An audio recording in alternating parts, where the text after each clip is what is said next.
Welcome to మీనేస్తం. Upcoming రివ్యూలోకి వెళ్ళిపోదాం. కౌశికి అత్తగారు ఆదిలక్ష్మి ఇంటికి వచ్చి ఇక తన బాధలు చెప్పుకుంటూ ఉంటారు. నాకు ఆరోగ్యం సరిగా లేదు, నా భర్త, నా కూతురు, నా కొడుకుని దూరం చేశావు కౌశికి. ఇప్పుడు నా మనవడు, నా మనవరాల్ని చూసుకోవాలని ఆశగా ఉంది, కానీ నా ఆరోగ్యం సరిగా లేదు, అందుకే వచ్చాను అని అంటూ ఉంటుంది ఆదిలక్ష్మి.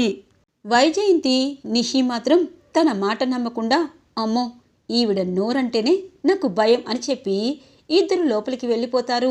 ఇటువైపు కేదార్, దాత్రి, చిలకమ్మ వంటగదిలోకి వచ్చి, అమ్మా కౌశికి అత్తగారు ఆదిలక్ష్మికి అంత పెద్ద నోరేంటే, కనీసం ఎదుటివారిని మాట్లాడనివ్వట్లేదు అని చెప్పి అంటుంది చిలకమ్మ. చూడత్తయ్యా, ఆవిడ ఆరోగ్యం సరిగా లేదని వచ్చింది, కానీ తన మాట తీరు వేరేగా ఉంది అనగానే, అవును అక్కని బాధ పెట్టడానికే వచ్చింది దాత్రి అని అంటారు కేదార్. ఆ అవకాశం ఆదిలక్ష్మి గారికి ఇవ్వాలనుకోవటం లేదు. తను వేసిన ప్రతి ఎత్తుని మనం చిత్తు చేద్దాము. అలాగే కౌశికి వదిన సంతోషంగా ఉండేటట్టు మనం చూసుకుందాము అని అంటుంది జగదాత్రి. కౌశికి వాళ్ళ అత్తగారు ఆదిలక్ష్మికి రూమ్కి తీసుకువెళ్ళి, అత్తయ్య మీరు ఫ్రెష్ అవ్వండి, నేను టిఫిన్ చేస్తాను అని చెప్పి అంటుంది. సరే అని చెప్పి ఆదిలక్ష్మి కౌశికి వెళ్ళగానే, చూడు కౌశికి, ఇక్కడ నీ వాళ్ళతో సంతోషంగా ఉంటావా? నాకు నా కూతుర్ని, నా భర్తని, ఆఖరికి నా కొడుకు కూడా ఎక్కడున్నాడో తెలియని పరిస్థితి. నువ్వు ఇక్కడ సంతోషంగా ఉంటే నేనెందుకు ఊరుకుంటాను? అందుకే నువ్వు సంతోషంగా ఉండకుండా ఈ ఇంట్లో చిచ్చు రేపుతాను అని చెప్పి ఆదిలక్ష్మి అనుకుంటూ ఉంటుంది. ఇది ఇలా ఉండగా ఇక డైనింగ్ టేబుల్ దగ్గరికి ఫ్యామిలీ అందరూ వచ్చేస్తారు. వైజయంతి, నిషి, యువరాజ్ అందరూ ఇక కౌశికి బాబుని, అలాగే ఇటువైపు జగదాత్రి, కేదార్ కూడా చాలా సంతోషంగా అందరి వైపు చూస్తూ ఉంటారు. ఇక ఇటువైపు కాచి బాబుని తీసుకుని ఆడిపిస్తూ ఇక అటువైపు గోడవైపు వెళ్తూ ఉంటుంది. ఏరా చిన్నోడా ఇటు రారా అని చెప్పి ఇక కాచి కౌశికి బాబుని ఆడిపిస్తూ ఉండగా ఇంతలో ఆదిలక్ష్మి పరుగు పరుగున వస్తుంది. ఏ కాచి, నీకేమైనా మతిపోయిందా? చిన్న బిడ్డ అక్కడ గోడ దగ్గరికి తీసుకువెళ్ళి ఆడిపిస్తున్నట్టు యాక్ట్ చేస్తావా అనగానే, అయ్యో ఆంటీ నేను అలా చేయలేదు, వాడు చక్కగా సంతోషంగా ఆడుకుంటున్నాడు అనగానే, నీ ముఖం పిల్లలుంటే కదా తెలిసేది. కౌశికి కౌశికి అని అంటుంది ఆదిలక్ష్మి. అత్తయ్య ఏమైంది అనగానే, పిల్లల్ని కనడం సరికాదు, పిల్లల్ని కనగానే అయిపోతుందా? పిల్లల్ని సరిగా పెంచడం చేత కావటం లేదు. ఇలా ఎవరికి పడితే వాళ్ళకి పిల్లల్ని ఇస్తే అటువైపు గోడ ఉంది, బాబు ఉలిక్కి పడితే కింద పడిపోయి ఏమైపోయేవాడు అనగానే, అత్తయ్య అపశకునాలు మాట్లాడవద్దు, ఎప్పటి నిండో నా వాళ్ళంతా నా పిల్లల్ని చాలా జాగ్రత్తగా చూసుకుంటారు అనగానే, ఏంటి వదినా అలా మాట్లాడుతుండావు? ఇప్పుడు కాచి ఏం చేసింది? బాబుని ఎత్తుకుని గోడ దగ్గరికి వెళ్ళింది, దానికోసం అంత మాట ఎందుకు అని అంటుంది వైజయంతి. అవునులే, ఒక్క కౌశికికే పిల్లలున్నారు, ఇక్కడ నీ కోడలికి, ఆ జగదాత్రికి, ఇదిగో ఈ కాచికి పిల్లలుంటే తెలిసేది. నువ్వు కూడా పిల్లల గల దానివే కదా, నీకు తెలీదా? గోడ దగ్గర పిల్లల్ని ఎత్తుకుంటే వాళ్ళు గబుక్కున దూకితే ఏదైనా అయిపోతారని నువ్వే చెప్పకుండా ఇలా నీ వాళ్ళని వెనకేసుకొస్తున్నావు. కౌశికి, ఇక్కడ వాళ్ళ తీరేమీ నాకు నచ్చలేదు. నా మనవడిని, నా మనవరాల్ని నేనే చూసుకుంటాను, మీరెవరూ వాళ్ళ దగ్గరికి కూడా రావాల్సిన అవసరం లేదు అని చెప్పి ఇక ఆదిలక్ష్మి అక్కడి నుండి కోపంగా వెళ్తూ ఉంటుంది. ఇక కౌశికి బాధగా చూస్తూ ఉంటుంది.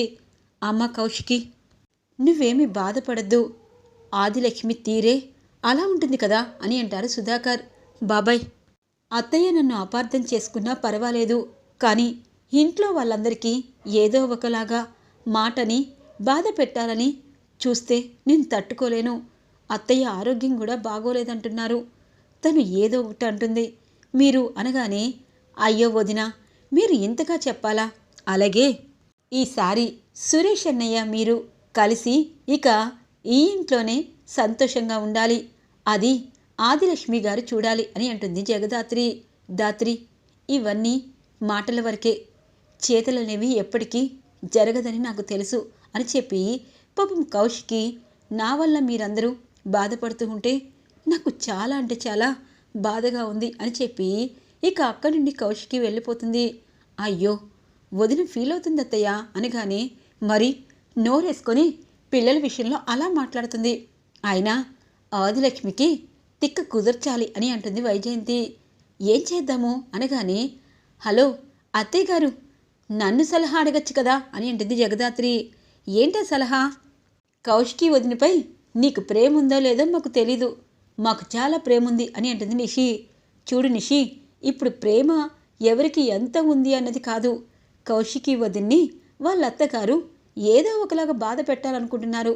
అలాగే తన్ని మార్చే కార్యక్రమం ఇంట్లో అందరూ చేపట్టాలి. ఆవిడ ఏమన్నా దానికి మనందరం పక్కాపక్క నవ్వుతూ అయ్యో పిన్నిగారు, ఇంత చిన్నదానికి ఎందుకు స్ట్రెస్ లెవెల్ తీసుకుంటారు? హ్యాపీగా మాలాగే ఉండండి, ఇంకోసారి ఆ పని చేయము అని చెప్పి ఆవిడ నోటికి తాళం వేసేలా చేద్దాము. అప్పుడు ఆవిడ ఎప్పటికీ ఎవరికి తిట్టే అవకాశం లేకుండా చేసేద్దాము.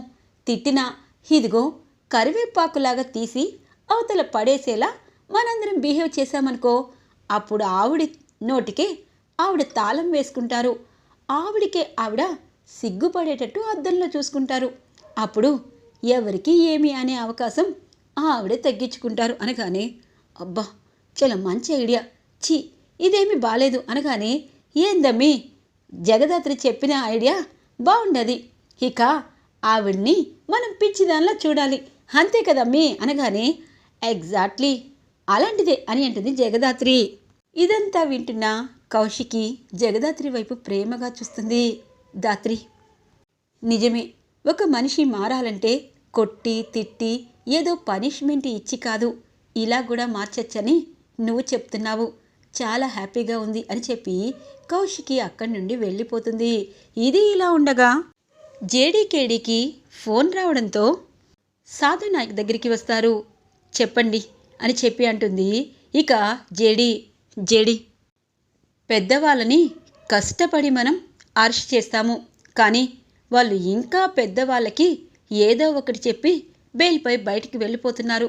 ఇప్పుడు హెల్త్ మినిస్టర్కి బెయిల్ వచ్చింది, తను ఇంకా సేపట్లో రిలీజ్ అవుతున్నాడు అని అంటారు. సార్, ఎందుకు ఇంత అన్యాయం ప్రజలకి జరుగుతుంది సార్? చెప్పండి, మనం కష్టపడి 6 విద్యార్థులు ఆర్గాన్ తీసుకున్నా వాళ్ళని అరెస్టు మాత్రమే చేశాము. ఇక ఇవన్నీ ప్రెస్ మీట్లో పెట్టినా అవతలి వాళ్ళు బెయిల్ ఇచ్చారు అంటే మనము ఏమీ చేయలేమా? తప్పు చేసిన వారిని జైల్లో పెట్టినా వాళ్ళకి బెయిల్ తీసుకొచ్చే వాళ్ళు కూడా ప్రభుత్వమే అయితే అప్పుడు ఈ సమాజానికి న్యాయం ఎక్కడ దొరుకుతుంది? ఇలాంటి వాళ్ళు పుట్టగొడుగుల్లాగా పుట్టిపోతారు అని అంటుంది జగదాత్రి. ఇక సాధునాయక్ అంటారు, చూడు జగదాత్రి, ఒకటి మాత్రం నిజం, మన టీం ఈసారి గట్టి నిర్ణయం తీసుకుంటే గనక ఇలాంటి ఆగడాలు కొంతవరకైనా ఆపవచ్చు అనగానే తప్పకుండా సార్, ఈ రోజు నుండే, ఇప్పటి నుండే, ఈ రాత్రి నుండే మొదలు పెడదాము అనగానే ఏంటది అని అంటుంది కేదార్. మీనన్ని ఎన్కౌంటర్ చేయడమే అని అంటుంది జేడీ.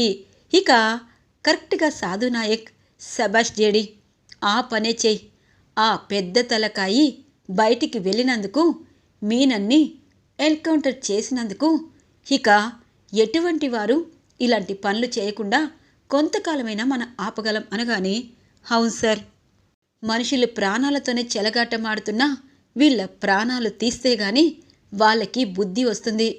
ఇంకా సేపట్లో ఆ మినిస్టర్ బెయిల్పై వెళ్తాడు, రాత్రికి మీనన్ శవం దొరుకుతుంది అని చెప్పి అంటుంది జేడీ. ఇక హెల్త్ మినిస్టర్ బెయిల్పై బయటికి వెళ్తూ మీనన్ కంగారు పడద్దు, ఈరోజు నేను బయటికి వెళ్తాను, రేపు నువ్వు వస్తావు, అంతే, వీళ్ళు ఎంతగా మనల్ని అరెస్ట్ చేసినా మనం బయటికి ఒక్క రోజులోనే వచ్చేస్తాము, ధైర్యంగా ఉండు అని చెప్పి వెళ్ళిపోతారు హెల్త్ మినిస్టర్. ఇక మీనన్ బాయ్, రేపు కలుద్దాం అని అంటూ ఉంటారు మీనన్.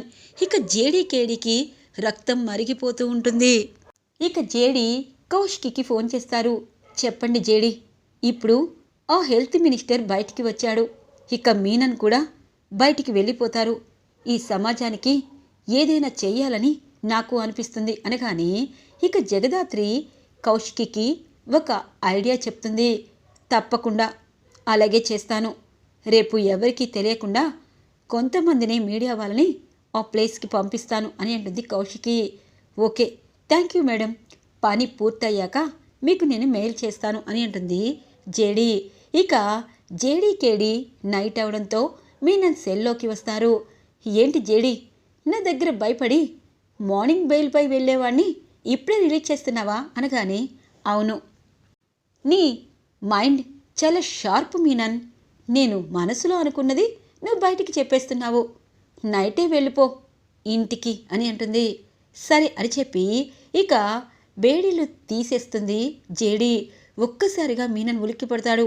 జేడీ, ఏదో చేస్తున్నావు నన్ను అనగానే, నువ్వన్నది కరెక్టే మీనన్, పెద్దవాళ్ళ వెనకాల నీలాంటి మాఫియా డాన్స్ ఉన్నంతకాలం వాళ్ళు ఆటలు ఖచ్చితంగా సాగిపోతాయి.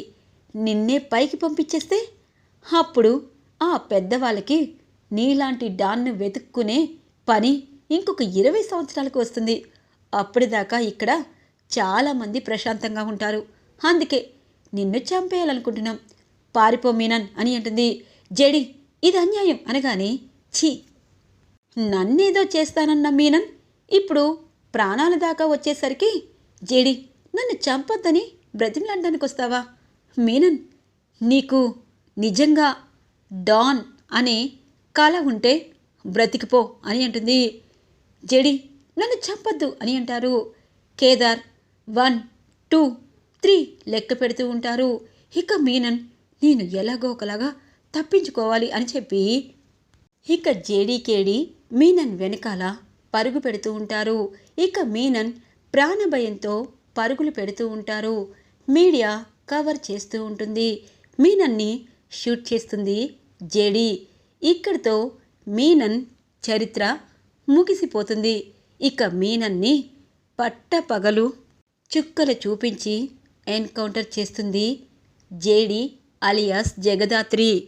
ఇక మీనన్ శవాన్ని తీసుకుని అందరికీ ఎలాంటి గుబులు పుట్టించబోతుంది అన్నది ఇక రేపటి రోజు చూడబోతున్నారు అని చెప్పి ఇక అక్కడితో మీడియా వాళ్ళు కట్ చేస్తారు.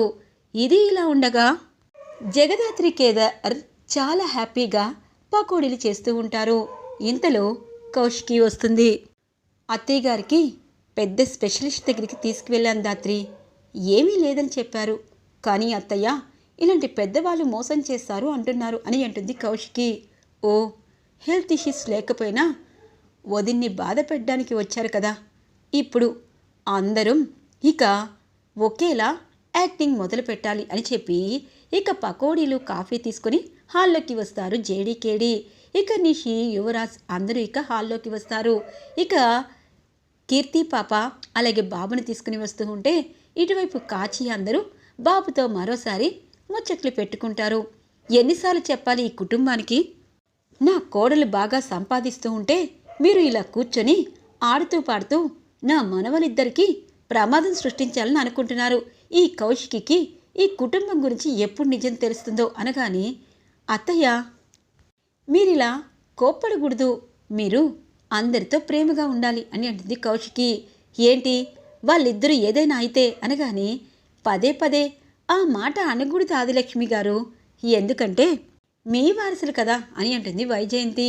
ఇక సుధాకర్, అయ్యో అక్కగారు రండి రండి, అమ్మ దాత్రి పకోడీలు టీ తీసుకొచ్చావు కదా, ఇవ్వివ్వు అని అంటారు. ఇక ఏం మాట్లాడుతున్నారు, నేనేం మాట్లాడుతున్నాను అని అంటుంది ఆదిలక్ష్మి.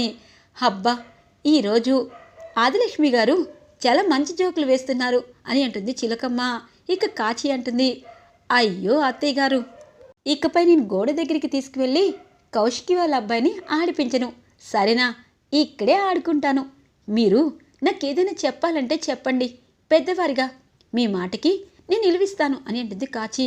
ఇదేంటి వీళ్ళందరూ కావాలనే నేనేమన్నా సమాధానం చెప్పకుండా రివర్స్గా మాట్లాడుతున్నారు అనగానే, కౌశికి వీళ్ళందరికీ ఏమైంది అనగానే, అత్తయ్య మీరంటే వాళ్ళకి ప్రేమ, మీకు హెల్త్ బాగాలేదు కదా, ఇక్కడ ఆరోగ్యంగా ప్రశాంతంగా ఉండాలి అంటే మీరు కోపంగా ఉన్నా వాళ్ళు మాత్రం చిరునవ్వుతో సమాధానం ఇస్తారు, మీరు మాత్రం వాళ్ళ మాటల్ని పట్టించుకోవద్దు, మీరు ఎలా ఉండాలో అలాగే ఉండండి అని అంటుంది కౌశికి.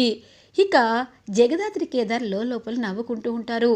ఈ ఐడియా ఇచ్చింది ఎవరు, వీళ్ళు ఇప్పుడు నేను వీళ్ళకి తగువులు పెట్టి ఈ ఆస్తినంతా నా మనవడి పేరు మీద నా కొడుకు పేరు మీద రాయించుకోవాలని ఇక్కడికి వచ్చాను. అలాగే కౌశికిని కనీసం నవ్వనివ్వకుండా చేయాలని అనుకున్నాను. కానీ వీళ్ళేంటి రివర్స్గా ఉన్నారు. మీరు ఎంత రివర్స్గా ఉన్నా నేను తిట్టే తిట్లు ఖచ్చితంగా ఆ వైజయంతికి నొప్పొస్తుందిలే అని చెప్పి అనుకుంటూ ఉంటుంది ఆదిలక్ష్మి. ఈరోజు రివ్యూ ఇలా ఇంట్రెస్టింగ్గా ఎండ్ అవుతుంది ఫ్రెండ్స్. రాబోయే రివ్యూ కోసం మా ఛానల్ని సబ్స్క్రైబ్ చేసుకోండి. Thanks for watching friends.